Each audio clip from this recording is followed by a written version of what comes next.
Bill Aston ఒక వ్యక్తి కావాలన్న తన బాడీలోకి అయితే స్నేక్ వేనాన్ని అయితే కొన్ని ఇయర్స్ వరకు ఇంజెక్ట్ అయితే చేసుకున్నారు. ఎందుకు తను ఈ విధంగా చేశాడంటే తన ఇమ్యూన్ సిస్టాన్ని స్ట్రాంగ్ చేసుకోవడానికి. తన ఇమ్యూన్ సిస్టమ్ ఎంత స్ట్రాంగ్ అయిందంటే చెప్తే మాత్రం మీరు షాక్ అయితే అవుతారు.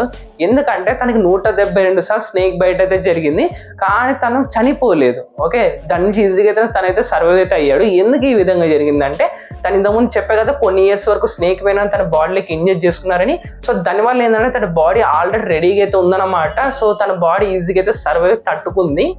సో ఇంకోటి ఏంటంటే తన బ్లడ్ని అయితే 100 మందికి అయితే డొనేట్ చేశాడు. ఎవరికి డొనేట్ చేశారంటే ఎవరైతే పాము కాట్లు అయితే జరిగింటాయి కదా, సో వాళ్ళకైతే 100 మెంబర్స్కి అయితే డొనేట్ అయితే చేశాడంట. ఇంకోటి వచ్చేసి ఏంటంటే తిని వచ్చేసి 100 years ప్లస్ అయితే బతికారు. సో ఈయన ఏంటంటే 1910 December 13 అయితే పుట్టారనమాట. అండ్ ఎప్పుడు చనిపోయారంటే 2011 15 జనవరి అయితే ఈయనైతే చనిపోయారు.